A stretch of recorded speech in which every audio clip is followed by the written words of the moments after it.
Naam, hali gani mpenzi mtazamaji wa MDTV? Nikaribisha sana ikiwa ni Julai 11 mwaka 2020. Nikukaribishe katika mjadala magazetini siku ya leo. Mimi ndani ya studio niko safi kabisa, buheri wa afya kama unavyoniona hapa. Nimetulia na nipo tayari kabisa kukuletea kurasa za mbele za magazeti siku ya leo mtazamaji. Na leo nina magazeti kama vile gazeti la Mwanaspoti na gazeti la Mwananchi na gazeti la Jamvi la Habari na gazeti la Bingwa na gazeti la Uhuru. Magazeti yote siku ya leo nitakwenda kukuchambulia vichwa vya magazeti kwa siku ya leo mtazamaji. Mimi naitwa Kayanda Henry Manyanya, na nikianza na gazeti la Jamvi la Habari. Habari ambayo imepewa kipaumbele nasema ni JPM na Mwinyi. Ni JPM na Mwinyi. CCM yakata mzizi wa fitina Zanzibar, yapata mgombea uraisi anayetosha. Leo kuidhinishwa rasmi katika mkutano mkuu wa chama hicho. Kwa kuguswa na msamaha wake, JPM aamua kumsamehe Kinana. Na katika gazeti la Jamvi la Habari imepambwa na picha ikionyesha mwenyekiti wa CCM Taifa Dr. John Joseph Pombe Magufuli akiwepo na Dr. Shein pamoja na mzee wa mafaili huyu anaitwa mzee wa mafaili makamu mwenyekiti Philip Mangula pamoja na katibu mkuu wa Chama cha Mapinduzi ndugu Ali Bashiru. Hilo ni gazeti la Jamvi la Habari. Na nikija katika gazeti la Mtanzania, habari ambayo imepewa kipaumbele siku ya leo inasema hoja 5 zilizombeba Dr. Mwinyi uraisi Zanzibar. Mwenyewe asema huo ulikuwa mtihani mkubwa katika maisha yake. Hesabu za kujumlisha zaonyesha amepigiwa kula na wajumbe wengi wa Zanzibar. Rais Magufuli, Shein wajivua lawama. JPM naye apita bila kupingwa. CCM yamsamehe Kinana. Habari nyingine pia katika gazeti la Mtanzania, Membe afukuzwa. Mtazamaji, hizo ni habari ambazo zimepewa kipaumbele katika gazeti la Mtanzania kwa siku hii ya leo. Na nikija katika gazeti lako pendwa kabisa, gazeti la Mwananchi, nasema habari iliyopewa kipaumbele nasema Dr. Mwinyi alivyopenya, apanga wenzake 31. Apangua wenzake 31.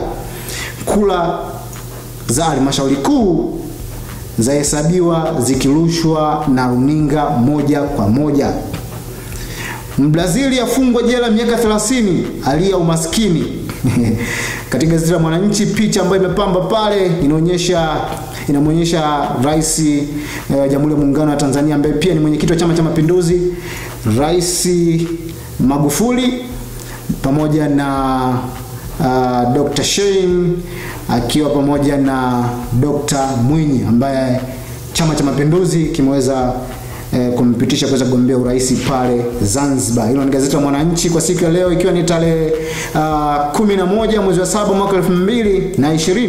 Lakini kija katika gazeti la Nipashe. Gazeti la Nipashe habari ambayo imeipa kipaumbele nasema Mwinyi ulikuwa mtihani mgumu. Inasema Mwinyi ulikuwa mtihani mgumu, apitishwa kuwania uraisi Zanzibar, vigogo waonywa kuendekeza makundi, mtiania ya uraisi ahidi kusuka upya TAKUKURU, mzee Kinana aitwa Dodoma, wabariki Membe kufukuzwa, watu 13 mbaroni kwa tuhuma za mauaji ya watu 4 mgodini.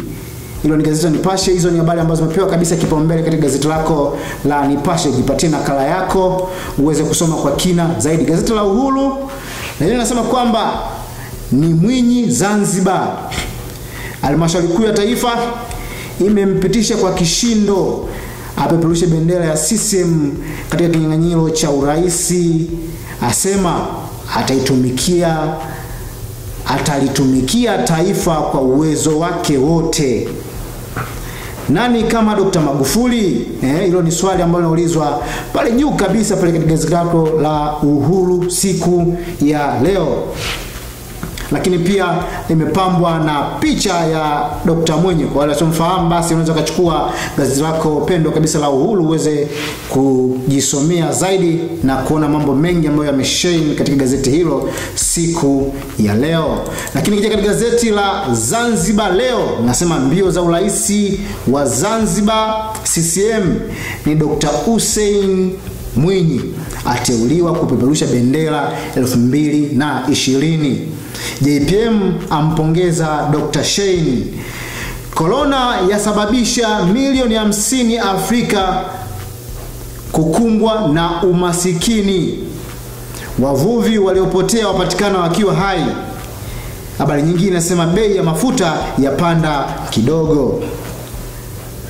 Dr. Shein amlilia Balozi Lusinde. Hilo ni gazeti la Zanzibar Leo siku ya leo, likiwa limeshine habari moto kabisa, habari zenye kuelimisha, kuburudisha na kadhalika. Nikiwa nimepambwa pia na picha ya Dr. Hussein Mwinyi ambaye Chama cha Mapinduzi kimeweza kumpitisha kuchukua nafasi ya kugombea uraisi kwa tiketi ya Chama cha Mapinduzi Zanzibar. Mpenzi mtazamaji wa MDTV, nikija katika kurasa za michezo katika magazeti ambayo nilikuwa nayo siku ya leo, nikianza gazeti la Bingwa, habari ambayo imepewa kipaumbele kabisa inasema mtateseka.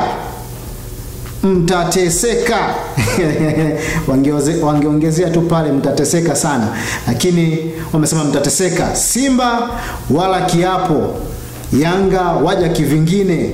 Simba wala kiapo, wasema hawapo tayari kuwapa kiburi Yanga waja kivingine. Morrison alishwa sumu, wazee wa Kigoma wamaliza mchezo. Sasa sijajua wazee wa Kigoma mchezo waliomaliza wamemalizaje. Ukitaka kusoma kwa undani kabisa, basi tafuta gazeti lako la Bingwa uweze kuelewa mchezo wamemalizaje. Nikija katika gazeti la Mwanaspoti, habari ambayo imepewa kipaumbele limesheni kichwa ambacho kinasema waacheni waje tu, afu iko imechorwa pale kikosi cha Yanga na kikosi cha Simba. Inaonyesha line up ya Yanga na line up ya Simba. Mtazamaji, Zaela aonyesha vidole vitatu. 7 naye asema nani mwepesi, yani Simba sio wepesi wanasema, huko Zaela ameonyesha vidole vitatu. Mtazamaji, na huo ndio mwisho wa kurasa za magazeti kwa siku ya leo, na kwa kwenda kuhitimisha kipindi cha mjadala magazetini siku ya leo, tutakwenda kuzungumza na mtiania kugombea ubunge jimbo la Kilolo kwa tiketi ya Chama cha Mapinduzi, ndugu Brian Kikoti. Yeye anaelezea namna gani uchumi wa Tanzania umekuwa ukikua kadri siku zinavyozidi kwenda. Mimi naitwa Kayanda Henry Manyanya. Tukutane tena wakati mwingine katika kipindi hiki cha mjadala magazetini. Nataka nikueleze kitu kimoja ndugu yangu Francis. Kwanza, Watanzania ni lazima wafahamu kwamba huyu rais tulionaye ni rais ambaye tumepewa na Mwenyezi Mungu. Unaweza kuona tu namna alivyolishughulikia hili janga la corona. Angalia nchi zote zinamwiga. Lakini angalia kwa sisi wafanyabiashara, unaweza kujifunza kitu kimoja kwamba uchumi wetu ulikuwa unamilikiwa na watu wachache. Watu wachache kabisa. Kulikuwa na grupu ya watu ndio wanamiliki uchumi. Ndio wanaamua mustakabali wa nchi yetu. Lakini sasa hata sisi wafanyabiashara wadogo tumeanza sasa kuibuka. Na mimi niwatie moyo wafanyabiashara kwamba huu ndio wakati wa kufanya biashara, wa kufanya kazi, wa kumiliki uchumi wetu, wa kumsaidia Mheshimiwa Rais kuhakikisha tunatoka kabisa, tunatokomeza hili wimbi la umaskini. Kwa hiyo mimi kwa kweli kwa hili, mimi ni mtu mdogo tu, lakini nilitamani hili jambo lifanyiwe sherehe kabisa kabisa kabisa.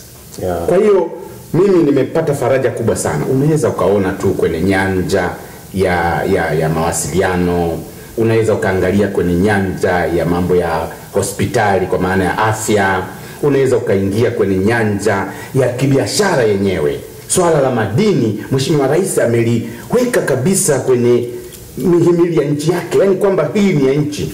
Tanzanite sasa inaanza kupata ile hadhi ya kwamba inatoka Tanzania. Watu wachache, mimi nimekuwa nimeenda Thailand, nimekuwa nimekwenda Ulaya, Tanzanite watu hawaelewi kwamba inatoka Tanzania. Watu wengi wanajua inatoka huko nchi za watu wenzetu jirani. Lakini pia tumeshuhudia kwamba katika kipindi hiki ambacho Tanzania imeweza kuingia katika uchumi wa kati, kwamba ndio kwa mara ya kwanza mimi binafsi katika kukua kwangu sikuwa nadhani kwamba, na sikuwa nimewahi sikia, labda watanisahihisha wenzangu, sijawahi sikia kwamba jamii ya Kimasai kwa kawaida kwamba ilikuwa zaidi ni ufugaji. Sijawahi kusikia Masai mchimba madini. Lakini nashangaa katika hali hii, wakati dunia inashangaa taifa limeweza kuvunja rekodi kuingia katika uchumi wa kati wakati wa matatizo ya corona, lakini pia Tanzania tunaingia katika maajabu mengine. Jamii ya Kimasai ambao tutegemea kwamba ni wafugaji anakuwa bilionea. Hii ni mipango mizuri iliyofanywa na Mheshimiwa Rais. Utakumbuka ulijengwa ule ukuta wa Merelani. Yote hii ni mipango kuhakikisha kwamba madini hayachimbwi na watu fulani tu, na waweza kupata madini haya sio watu fulani tu, Francis. Kumbe tunaanza kusema kumbe hata mtu wa kawaida anaweza kuingia kwenye madini na akachimba na akafanikiwa. Na umeona serikali jinsi ilivyolichukulia lile tukio la upatikanaji wa yale madini. Mimi nimeipongeza sana serikali. Niipongeze sana Wizara ya Madini, kwa kweli wameitangaza taifa letu vizuri. Na wamemuonesha kabisa yule aliyepata yale madini kwamba huyu ndiye owner wa hili jambo. Mimi nimeifurahia sana. Mount Royal Villa ni sehemu pekee mjini Iringa kwa wageni wanaohitaji utulivu na kubadilishana mawazo. Mount Royal Villa ni sehemu yenye hali nzuri ya hewa itakayokufanya ufurahie mapumziko yako kwa utulivu. Je, umefika mjini Iringa na unahitaji sehemu nzuri ya mapumziko kabla ya kuendelea na safari zako, na pengine mna masuala ya kibiashara ya kujadili sehemu yenye utulivu? Basi karibu Mount Royal Villa, ambapo pia utapata huduma za Wi-Fi bure, satellite na cable TV. Utapaki gari yako bure, huduma za kufua na kupasi nguo, huduma za mapokezi ni masaa 24, huduma za vyumbani, kuogelea katika swimming pools. Tuna vyumba vya mikutano, workshop, warsha mbalimbali, na tuna vyakula aina nyingi ambavyo ni safi na salama. Tunatoa huduma mbalimbali endapo mteja atahitaji, kama usafiri na utalii. Tunatoa huduma za mapishi kwa shughuli mbalimbali za ndani ya hoteli pamoja na vyakula vya jioni. Tunapatikana barabara Mount Royal Villa State House, nyumba namba 13, kata Gangilonga, mjini Iringa. Au unaweza kuwasiliana nasi kwa kupitia simu namba 0738119555 au kwa email info@mountroyalvilla.com. Tutembelee kupitia website yetu www.mountroyalvilla.com. Mount Royal Villa, jivunie uzoefu wa kifahari.